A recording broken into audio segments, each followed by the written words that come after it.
ആകാശവാണി. നമസ്കാരം. പ്രത്യേക വാർത്താ ബുള്ളറ്റിൻ വായിക്കുന്നത് ഹരിഷ്ണ.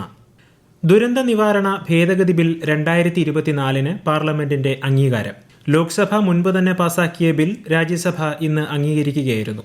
ദേശീയ സംസ്ഥാന ദുരന്ത നിവാരണ അതോറിറ്റികളുടെ പ്രവർത്തനം കൂടുതൽ കാര്യക്ഷമമാക്കുകയാണ് ബില്ലിലൂടെ ലക്ഷ്യമിടുന്നത്.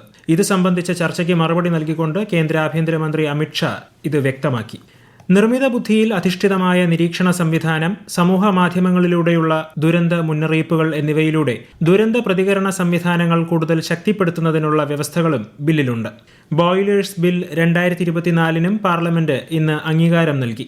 ബോയിലേഴ്സ് ഉപയോഗത്തിൽ സുരക്ഷിതത്വം ഉറപ്പുവരുത്തുക ലക്ഷ്യമിടുന്ന ബില്ലിന് ലോക്സഭ ഇന്ന് അംഗീകാരം നൽകുകയായിരുന്നു. 2025-2026 സാമ്പത്തിക വർഷത്തെ ധനകാര്യ ബില്ലും ലോക്സഭ ഇന്ന് പാസാക്കി. നികുതിദായകർക്ക് മുൻപില്ലാത്ത വിധത്തിലുള്ള ഇളവുകൾ ബില്ലിലൂടെ ഉറപ്പുവരുത്തിയതായി ചർച്ചയ്ക്ക് മറുപടി നൽകിക്കൊണ്ട് ധനമന്ത്രി നിർമ്മല സീതാരാമൻ പറഞ്ഞു. ബില്ലുകൾ പാസാക്കിയ ശേഷം ഇന്നത്തേക്ക് പിരിഞ്ഞ ഇരുസഭകളും നാളെ വീണ്ടും ചേരും. ബജറ്റ് സമ്മേളനം പൂർത്തിയാക്കി കേരള നിയമസഭ അനിശ്ചിതകാലത്തേക്ക് പിരിഞ്ഞു. സമ്മേളന കാലയളവിൽ 22 ദിവസമാണ് സഭ കൂടിച്ചേർന്നത്. വയോജന കമ്മീഷൻ ബിൽ, സ്വകാര്യ സർവകലാശാല ബിൽ തുടങ്ങി 9 ബില്ലുകൾ ബജറ്റ് സമ്മേളനത്തിൽ സഭ പാസാക്കി. ഗവർണറുടെ നയപ്രഖ്യാപനത്തോടെ ആരംഭിച്ച സമ്മേളനം നന്ദി പ്രമേയ ചർച്ച, ബജറ്റ് അവതരണം തുടങ്ങിയ സുപ്രധാന നടപടിക്രമങ്ങൾക്കും സാക്ഷ്യം വഹിച്ചു. മുണ്ടക്കൈ ചൂരൽമല ഉരുൾപൊട്ടൽ ദുരന്തബാധിതർക്കുള്ള പുനരധിവാസ ടൗൺഷിപ്പിന്റെ ശിലാസ്ഥാപനം മുഖ്യമന്ത്രി പിണറായി വിജയൻ മറ്റന്നാൾ നിർവഹിക്കും. എൽസ്റ്റൺ എസ്റ്റേറ്റിലെ 64 ഹെക്ടർ ഭൂമിയിൽ 7 സെന്റ് വീതമുള്ള പ്ലോട്ടുകളിൽ ഒറ്റനിലയായാണ് വീടുകൾ നിർമ്മിക്കുക. പൊതുസ്ഥാപനങ്ങൾക്കുള്ള കെട്ടിടങ്ങൾ, റോഡ്, വ്യാപാര വാണിജ്യ സൗകര്യങ്ങൾ എന്നിവയും ടൗൺഷിപ്പിൽ ഒരുക്കും. ഊരാളുങ്കൽ കോഓപ്പറേറ്റീവ് സൊസൈറ്റിയാണ് നിർമ്മാണ പ്രവൃത്തികൾ നിർവഹിക്കുന്നത്. പുനരധിവാസവുമായി ബന്ധപ്പെട്ട ഗുണഭോക്തൃ ലിസ്റ്റിൽ പേരുൾപ്പെടുത്തുന്നതിനുള്ള അപ്പീൽ അപേക്ഷ സമർപ്പിക്കുന്നതിനുള്ള അവസാന തീയതി സംസ്ഥാന സർക്കാർ ഈ മാസം 30 വരെ നീട്ടിയിട്ടുണ്ട്. സംസ്ഥാന സർക്കാരിന്റെ 4ാം വാർഷികാഘോഷം സംഘടിപ്പിക്കുന്നതുമായി ബന്ധപ്പെട്ട് മുഖ്യമന്ത്രിയുടെ അധ്യക്ഷതയിൽ യോഗം ചേർന്നു.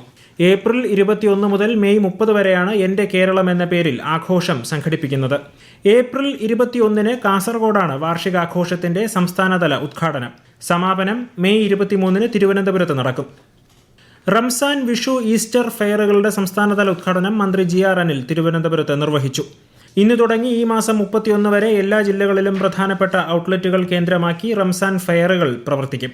സബ്സിഡി, നോൺ സബ്സിഡി സാധനങ്ങൾക്ക് പുറമെ വിവിധ ബ്രാൻഡുകളിലെ ബിരിയാണി റൈസ്, മസാല ഇനങ്ങൾ, സവാള, പായസക്കൂട്ടുകൾ എന്നിവ പ്രത്യേക വിലക്കിഴിവിൽ ലഭിക്കും. വിഷു, ഈസ്റ്റർ ഫെയറുകൾ ഏപ്രിൽ 10 മുതൽ 19 വരെ സപ്ലൈകോയുടെ ജില്ലാ, താലൂക്ക് ഔട്ട്ലെറ്റുകൾ കേന്ദ്രീകരിച്ച് സംഘടിപ്പിക്കും. സംസ്ഥാനത്ത് റേഷൻ കടകളൊന്നും അടച്ചുപൂട്ടില്ലെന്നും ഇത് സംബന്ധിച്ച വാർത്തകൾ അടിസ്ഥാനരഹിതമാണെന്നും ഭക്ഷ്യ പൊതുവിതരണ മന്ത്രി GR അനിൽ വ്യാപാരി സംഘടനാ പ്രതിനിധികളുടെ യോഗത്തിൽ സംസാരിക്കുകയായിരുന്നു അദ്ദേഹം. പൊതുവിതരണ രംഗം ശക്തിപ്പെടുത്തി മുന്നോട്ട് കൊണ്ടുപോവുക എന്നതാണ് സർക്കാർ നയമെന്നും മന്ത്രി വ്യക്തമാക്കി. പരിഷ്കരിച്ച 10ാം ക്ലാസ് പാഠപുസ്തകങ്ങളുടെ പ്രകാശനം മുഖ്യമന്ത്രി പിണറായി വിജയൻ തിരുവനന്തപുരത്ത് നിർവഹിച്ചു. നിയമസഭയിലെ ചേംബറിൽ 9ാം ക്ലാസ് വിദ്യാർത്ഥികൾക്ക് നൽകിക്കൊണ്ടായിരുന്നു പ്രകാശനം. മന്ത്രിമാരായ V ശിവൻകുട്ടി, KN ബാലഗോപാൽ തുടങ്ങിയവർ ചടങ്ങിൽ സന്നിഹിതരായി. കേരള സംസ്ഥാന യുവജന കമ്മീഷന്റെ യൂത്ത് ഐക്കൺ യുവ പ്രതിഭാ പുരസ്കാരങ്ങൾ നാളെ തിരുവനന്തപുരം യൂണിവേഴ്സിറ്റി കോളേജിൽ മന്ത്രി KN ബാലഗോപാൽ വിതരണം ചെയ്യും.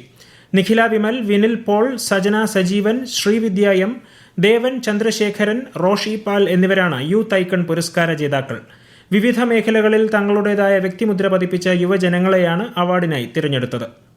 കേരള ടൂറിസത്തിന്റെ പുതിയ ടീം സോങ് ടൂറിസം മന്ത്രി PA Muhammad Riyas, Thiruvananthapuram mayor Arya Rajendran, MLA മാരായ KM Sachin Dev, VK Prashanth, KU Janeesh Kumar, Najeeb Kanthapuram, M Vijin എന്നിവർ ചേർന്ന് പ്രകാശനം ചെയ്തു. മനോജ് കുറൂറിന്റെ വരികൾക്ക് ശ്രീവത്സൻ J മേനോൻ സംഗീതം നൽകി ആലപിച്ചിരിക്കുന്ന ഗാനത്തിന് 4 മിനിറ്റ് ദൈർഘ്യമാണുള്ളത്. 10 വർഷത്തിനു ശേഷമാണ് കേരള ടൂറിസം പുതിയ തീം സോങ് പുറത്തിറക്കുന്നത്. വയനാട്ടിൽ ആദിവാസി മേഖല കേന്ദ്രീകരിച്ച് അനുമതിയില്ലാതെ ആരോഗ്യ പരീക്ഷണം നടത്തുന്നുവെന്ന വാർത്തയിൽ അന്വേഷണം പ്രഖ്യാപിച്ച് ആരോഗ്യ വകുപ്പ്. മാനന്തവാടിയിൽ ആദിവാസി ഊരുകളിൽ മെൻസ്ട്രൽ ഹെൽത്ത് കിറ്റ് പരീക്ഷിക്കാൻ നീക്കമുണ്ടായെന്ന വാർത്തയെ തുടർന്നാണ് നടപടി. ആരോഗ്യവകുപ്പ് ഡയറക്ടർക്കും വനിതാ ശിശുവികസന വകുപ്പ് ഡയറക്ടർക്കുമാണ് മന്ത്രി വീണ ജോർജ് അന്വേഷണത്തിന് നിർദ്ദേശം നൽകിയത്.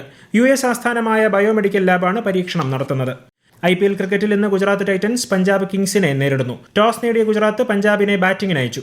ഒടുവിൽ വിവരം ലഭിക്കുമ്പോൾ പഞ്ചാബ് 14.2 ഓവറിൽ 4 വിക്കറ്റ് നഷ്ടത്തിൽ 145 റൺസ് എന്ന നിലയിലാണ്. പ്രത്യേക വാർത്താ ബുള്ളറ്റിൻ കഴിഞ്ഞു. അടുത്ത വാർത്താ പ്രക്ഷേപണം നാളെ രാവിലെ 6:45.